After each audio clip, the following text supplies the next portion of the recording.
আমরা আসছি রাঙ্গামাটির বিভিন্ন পাহাড়ি অঞ্চল,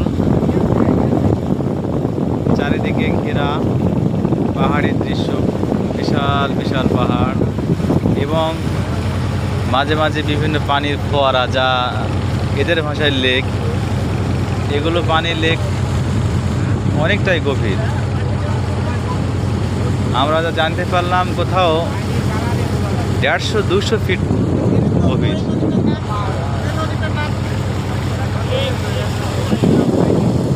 এটা হচ্ছে কাপ্তাই লেক।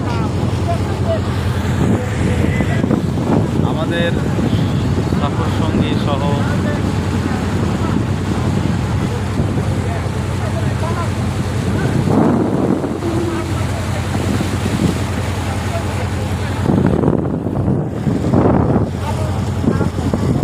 এগুলো দৃশ্য সত্যিকারে দেখার মতন।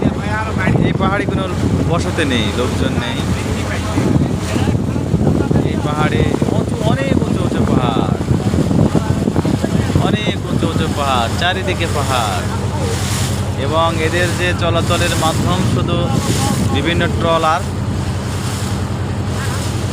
এবং স্টিমার, ছোট ছোট নৌকা।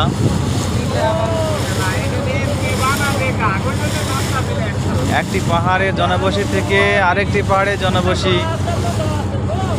সম্পূর্ণ বিচ্ছিন্ন। এই যে আমরা দেখছি স্বাগতম বরকুল উপজেলা, এটা একটা উপজেলা।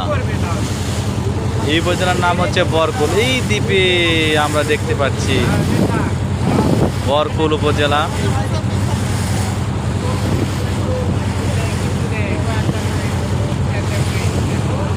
এখানে সাইনবোর্ড দেওয়া আছে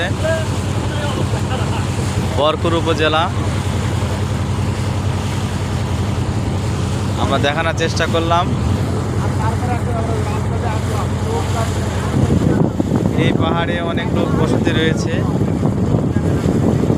প্রত্যেকটা পাহাড় থেকে আর একটা পাহাড়ের বিচ্ছিন্ন, এবং পাহাড় বেশ মনে হয় যে পাথর দিয়ে তৈরি মনে হয়। আল্লাহু আকবার। আমরা বড় একটা ট্রলার নিয়ে আমাদের সঙ্গী সহ আমরা যাচ্ছি কাপ্তাই লেক, কর্ণফুলী এবং ঝুলন্ত ব্রিজ, পিং পং রেস্টুরেন্ট, এবং আমরা গেছিলাম মমিকরা গৌতম বুদ্ধের মন্দিরে। আমরা সফর সঙ্গী সবাই সকাল 8টা থেকে রাত 8টা পর্যন্ত আমরা ট্রলার নিয়ে ঘুরব এবং বিভিন্ন দৃশ্য দেখব আল্লাহর অপরূপ সৃষ্টিগুলো। প্রিয় ভিউয়ার্স, আপনারা লক্ষ্য করুন রাঙ্গামাটির বিভিন্ন এই পাহাড়টা অনেক উঁচু পাহাড়, কোনো জনবসতি নেই, অনেক উঁচু উঁচু পাহাড়, এই জন্য পাথরের পাহাড়।